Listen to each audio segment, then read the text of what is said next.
In this video, I will show you how to create this watercolor landscape and how to use liquid watercolor to create a beautiful first layer of color in your watercolor painting.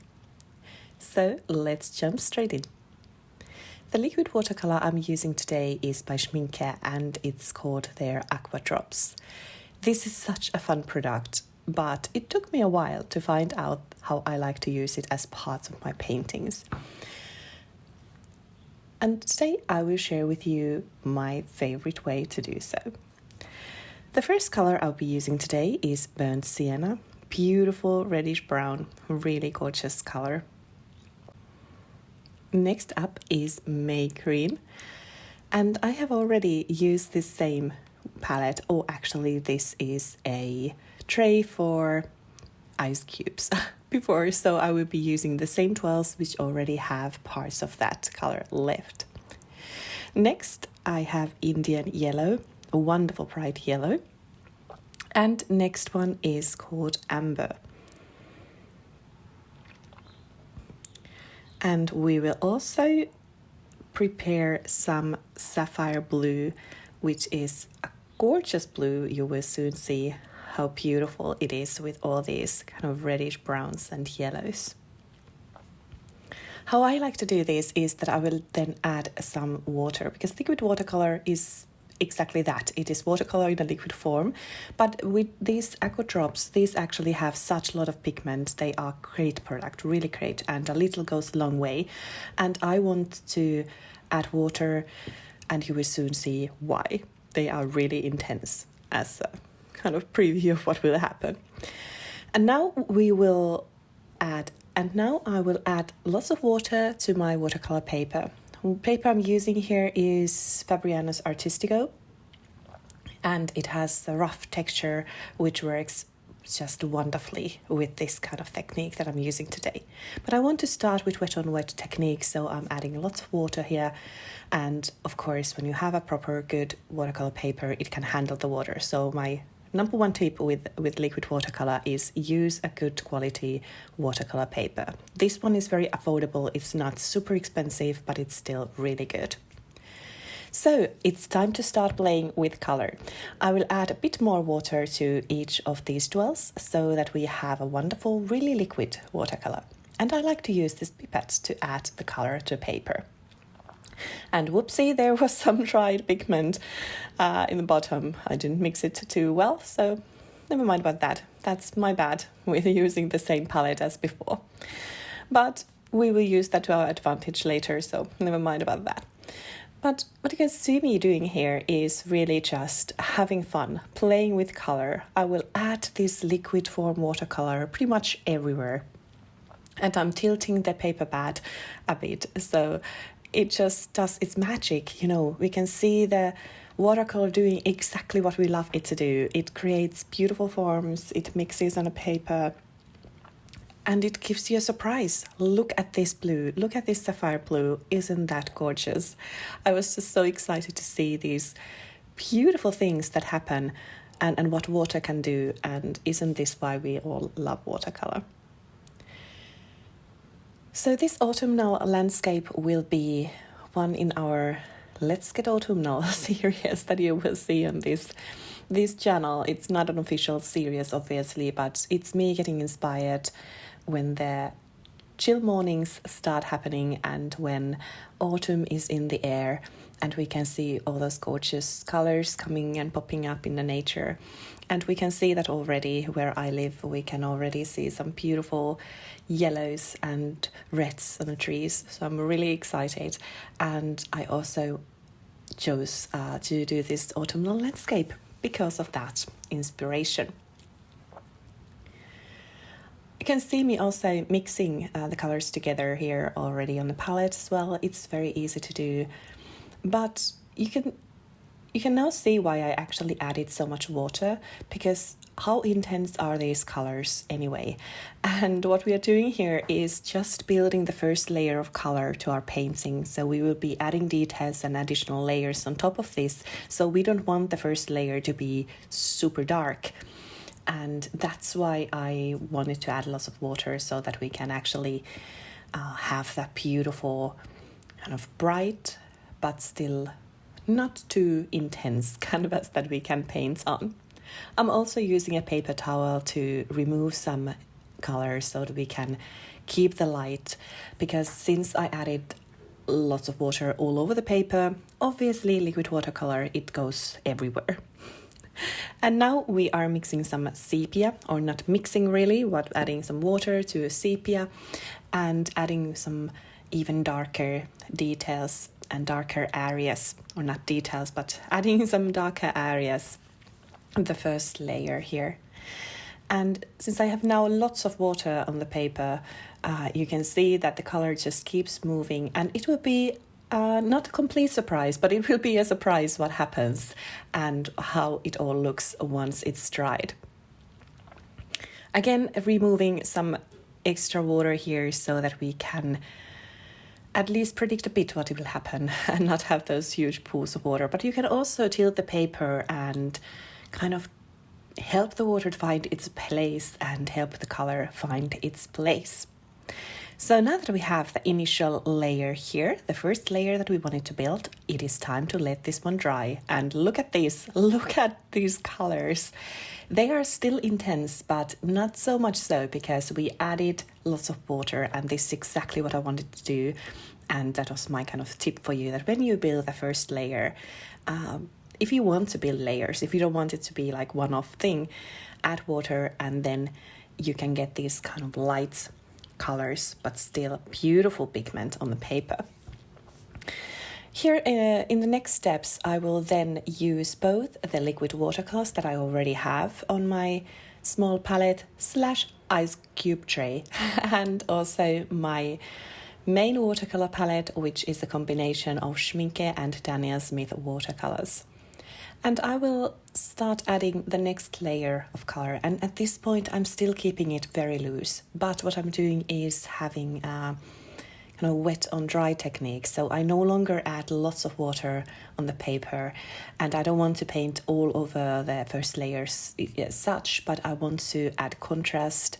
I want to have a bit more control where the color is going. So that's why we are painting wet on dry. And we can still paint very loose at this point, and that's kind of what I love to do. Just a disclaimer, there will be lots of ugly steps throughout this painting process, and that's what often happens with my watercolors, that I like to build the layers and only add details at the very end of the painting. So stay tuned, and you will see us kind of go through all the ugly faces, and then you will see the end result, which I was super happy with. I'm mixing here. I'm mixing the colors here in a way that I'm actually using the liquid watercolor as my water pots as such. Of course, I have some clean water next to me as well to activate the paint pans. But as you can see, this is so much fun. You don't have to dip your brush to the water all the time, especially if you're using pretty much the same colors. You can mix them, you can use them as such. This was so much fun. My brush is quite dry at some points here, because I want to have also that kind of dry brush effect and not have all the color going everywhere. But you can alter it. You can just play with the color here, and that's what I'm doing. Here again, I'm using lots of water to help the color spread around and mix and have a bit more blurred lines. So yeah. As said many times already, this is so much fun. I would really highly recommend you to do this. And by the way, if you don't have liquid watercolor, you can totally still do this and use the same techniques.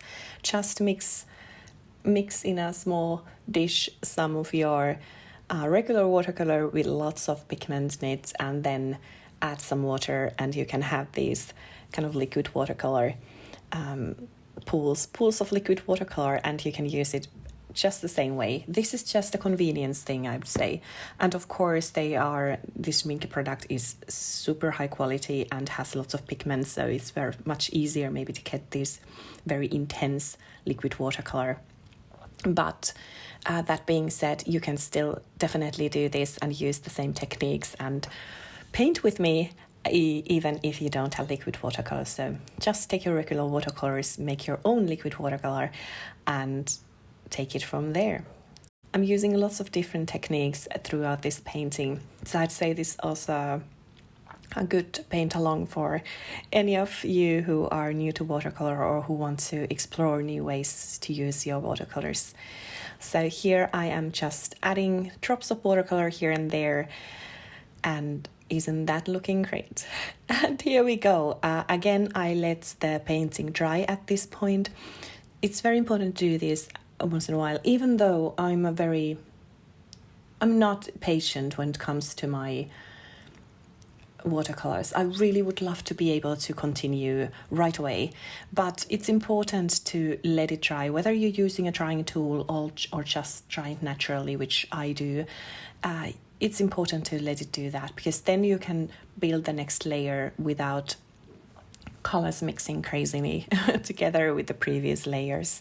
So even though you would love to move on right away, it's worth it to let it dry, especially if you use lots of water and the paper is really wet.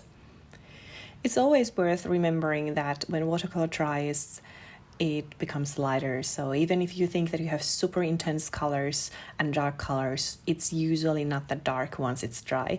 So that's also why it's important to let dry in between, so that you can see where you stand with your painting and where you stand with the contrasts you want to build. You can see that I've now switched to a smaller brush, and the reason being that I will start adding a bit more details and want to have a bit more definition and control even more where the color is landing. And at this point, I think we can already start to see where the landscape is forming. You can start to see that, okay, there might be some trees, there is definitely some water. So it's a lot of fun, I think, to build the watercolor painting and do the painting process where you can slowly see the painting come alive and come together.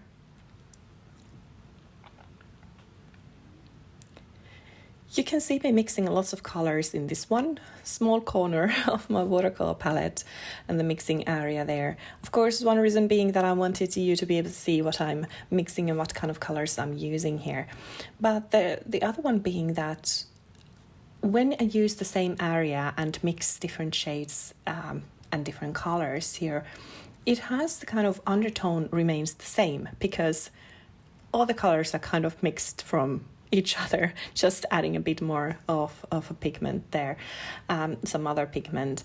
So that's also one fun tip for you. Don't be afraid to get muddy. I think the colors don't need to be muddy as such, but yeah, try this out. Try to kind of build colors from what you have already on your palette and not be afraid to experiment and see what kind of shades you can create. It can be a lot of fun.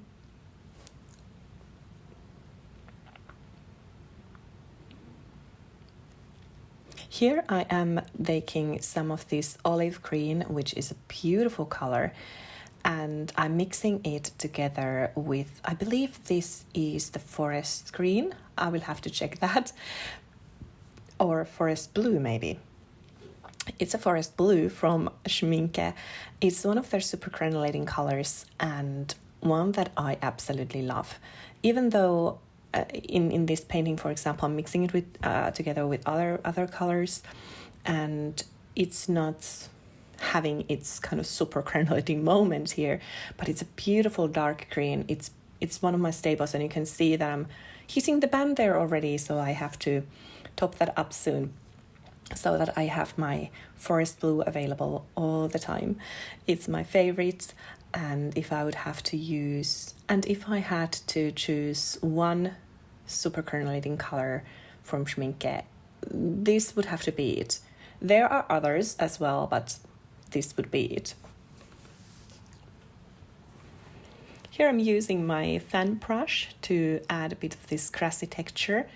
We will paint over it also, but fan brush, if you don't know how to use them, this is one amazing technique. It's so easy and quick to make some kind of grassy feeling or impression of grass with this.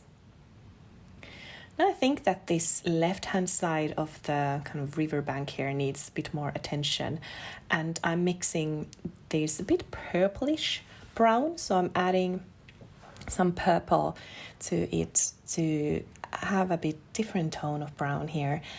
And I start painting some rocks, and these will at this point not maybe look very impressive and not look like rocks at this point, but stay with me, you will see what happens when we kind of build additional layers and add details and define everything and all the details later during the painting process.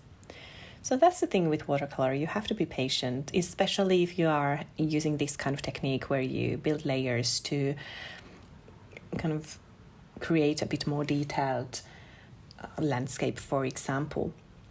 Of course, you could also just do it very loosely and a bit abstract. And I'd say that even if you look at the colors and the painting that I'm working on, I could even just leave it like this without any details, and I think it would still be really pretty. But since it's me and I love details and I love to add details to paintings, I will continue to do so. Here I'm mixing that sapphire blue with some lavender color, and then I want to use that mix to add some details and reflections to the water. So I think the water has such beautiful first layer there. You can see the colors have mixed together in such beautiful way that I don't want to paint over all of that, but still it needed a bit work done so that it has the feeling of reflections and that kind of autumnal riverbank feeling. So that's what I wanted to do, and that's why I'm adding some details and some shadows also the water. And then I realized that the river seems to go nowhere. It seems that it's just floating in the air, literally. So I wanted to add some darker color to the kind of end of the river bend, actually, where we see the river flowing to, and then we lose the sight of it.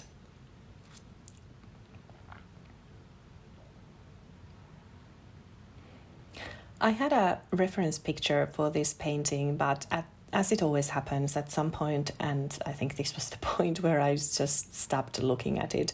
I just looked at the reference picture to kind of the first layer so that I could choose where I wanted to add which colors. And then I let the colors do their magic, and the result was something not totally different, but it's still different with this kind of technique where you do wet on wet and lots of pigment and water just playing around on the paper. So at this point I just stopped looking at the reference picture, and I just painted very much based on the intuition and the feeling that I had.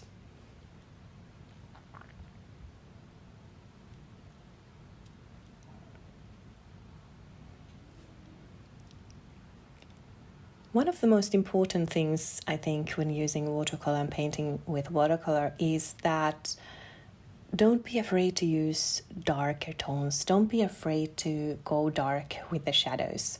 That's something that I struggle with, to be honest. I love the light colors. I love the watercolor, I love how translucent the watercolor can be, and how transparent the watercolor can be, and how bright and light colors you can create. And obviously I'm a pastel girl, I love pastel colors, but with landscapes and other nature topics it's so important to kind of also embrace the darkness, embrace the shadows, and embrace the darker colors.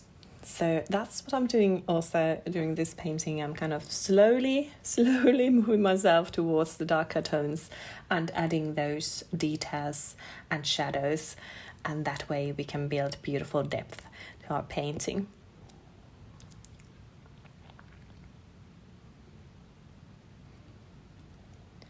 What you can also see here is that I am all the time moving around the painting. So I'm working on one corner, then moving to the next one, and not so much so and not so much finishing one area of the painting and then moving to the next one, but really building the layers slowly around the whole painting. I think once I heard this really cool saying, or not cool, but I think once I heard this good saying that your art should always look like it's finished. And with some of the techniques, this is not possible, I would say, absolutely not. But at least for me. But with watercolor, I actually really like that thought that all the time you are working around the painting in such a way that every part of the paper is kind of on the same step. So at any point I could actually just stop painting and say that this is it, this is the final painting, and all areas of the paper would be on the same stage. So there wouldn't be super detailed corner and rest of it would be still blurry. Of course, if that's kind of look you're going for, fine. Don't take it wrong. I think that of course you decide when your painting is ready and what you want to see. But the basic thinking here is that whenever I paint with watercolors, I like to go step by step and kind of try to make sure that the whole paper and the whole painting stays with us when we are in different steps. There are also parts of this painting and part of the painting where I want to leave the first layer of color as it is. So I'm not painting all over the first layer. There are those beautiful liquid watercolor moments that will shine through and that we will keep till the end. So not painting the whole first layer full of other colors. Just utilize what there is, and I especially love that light green with a hint of reddish brown that you can see on the kind of middle of the paper, and there on top where we have this yellow glow next to the blue sky. I just really enjoy those details and those colors, and I want to leave them as such because I want to give the impression that there is a beautiful autumn sun shining through. Also, there are parts of the water here, the river, that we have white paper showing, and that's where we took away some of the excess pigment and water with a paper towel. And I really like that effect as well. When we have white paper visible like this, it means intense light. And isn't that what we sometimes see and often see on a sunny day in waters, in river or lake? You can see that beautiful spot where the light hits. And that's why we leave white in watercolor. Of course, you can also use white gouache. So if at this point you see that your painting is all over the place, there is just so much water and so much so that if you at this stage see that there is color everywhere and you've kind of lost your light, don't worry. You can either try to wash away a bit of the watercolor, that you can do if you have good quality watercolor and good quality watercolor paper. You can try to wash it out a bit and lift the color. But if that's not working, use white gouache. Use some white paint, opaque white paint, and add the light back on. We are not overly critical here. We are not trying to be kind of old school, this is the one way to use watercolor type of channel. We want to be relaxed and enjoy the art process, so do whatever works for you. Now it's time to start adding some trees and paint those tree trunks in the forest. And yeah, at this point, it's just the creativity flowing and letting the brush do its work, let the color do its work, and just see the landscape coming together. I think that's this point where I added the trees, or the kind of tree trunks and branches. I started to really see the painting coming together, seeing what the landscape would look like, and then it's easy to start adding those final details after this.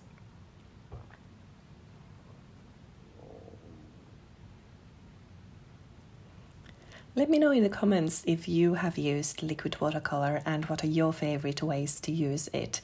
Here you can see, as said, how I love to use it for the first layer, and then of course I want to also utilize the color that I've already put on the pan and then I want to of course utilize the color and pigments that I already have on my palette, and I'm mixing it together with my regular watercolor pans. But let me know in the comments how you like to use it, and if you've tried it, or if you haven't tried it, would you be interested to? So that's something I'll be happy to hear. And also if you have some tips and tricks, please share them. It's all about the learning curve, and this channel is about learning, really. I'm also showing you some mistakes that I make, so I'm not editing out the bad parts or the ugly parts or ugly steps in my painting process, because I think it's important to sort of embrace your art no matter what happens. Often when I paint, of course I have a vision of what I want to create, but I also want to give some room and space for surprises. Maybe that's why I enjoy this Aqua Drops method, or this liquid watercolor method so much, that when I add the first layer, it will also always surprise me a bit. I know what I'm trying to do and I know where I'm aiming at, but there's always that little moment where I'm surprised, and I love that. It keeps things interesting in my art. I was really happy with this painting and how I was able to create that look of the sun hitting one part of the forest or one side, and then the other side, the left-hand side of the painting, being a bit more in shadows. But of course, there are things that could always be improved, but as said, we are not overcritical here. Also, I want to create the feeling that I want to create impression here that the forest kind of goes on, and if you start following a path along the river, you will find new interesting places. So that's why we are adding also the impression of tree trunks in kind of distant forest. We don't want to leave the tree trunks hanging in the air, so that's why I'm also here then adding some shadows, adding some darker grass and foliage also here kind of beneath where the tree trunks start. So that's kind of one method of ensuring that they're not just floating in the air, but they're actually there in the forest. And since there is some large trees, then it means there's shadows underneath. This is where we are at the moment, and I'm thinking that this left-hand corner, especially the left hand, needs still some work. So let's continue to build shadows on the left-hand side and also make those stones and rocks a bit more defined. So that's what we are doing next.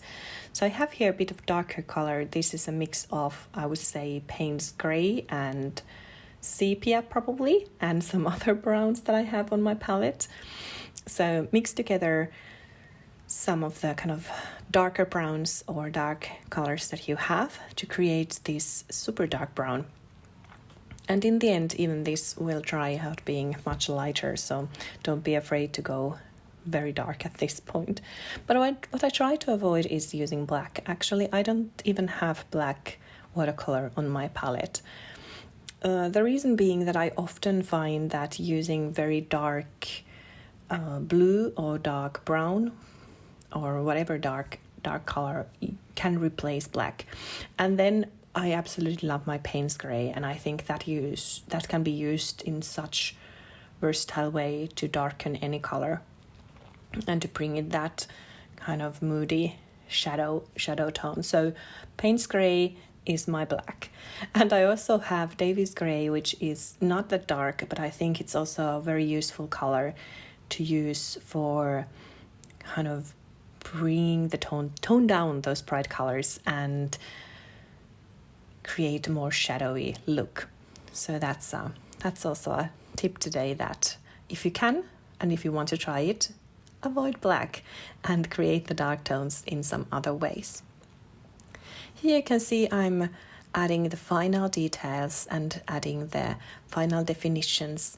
And yeah, still some work to do here, but we are coming closer to the end of the painting, which I find very fascinating. Soon we will see how it looks. Here I'm still adding some darker tones also to the kind of whole left-hand side of the painting.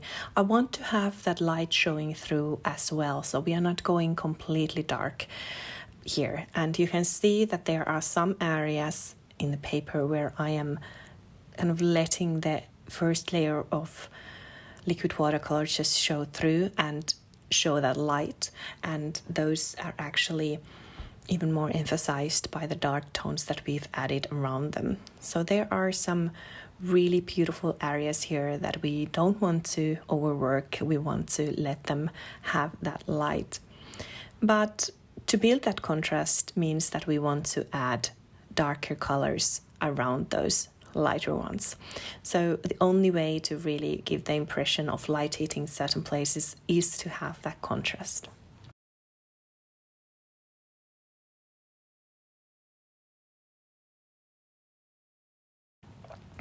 Also, these rocks, they still needed a bit more of the shadow and a bit more darkness on the side where the light is not hitting at all. So continue to build that contrast as well.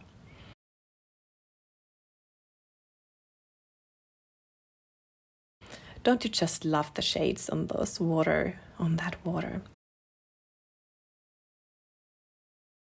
Yes, here you can see those kind of lighter areas that I mentioned that I don't want to overwork. I want to let them stay that way and show the light through.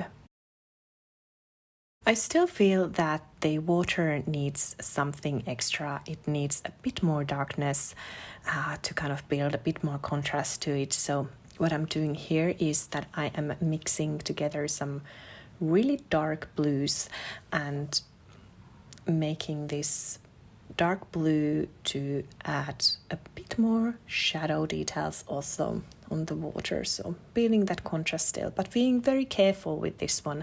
I don't want to overwork it. I don't want to add the darker color all around, because obviously then it wouldn't have the effect anymore. So be careful and mindful where you add the final darker tones and final dark layers. I was so happy with the painting and how the first layer kind of created that beautiful magic. Especially look at those trees and look at this water. I wouldn't have been able to create this kind of magical thing without the wet on wet technique. So it was definitely worth it, even though it is always a bit of a surprise what happens. So here is the final painting. If you enjoyed this video, please hit that like and subscribe, and I will see you in my next video. Until then, bye for now.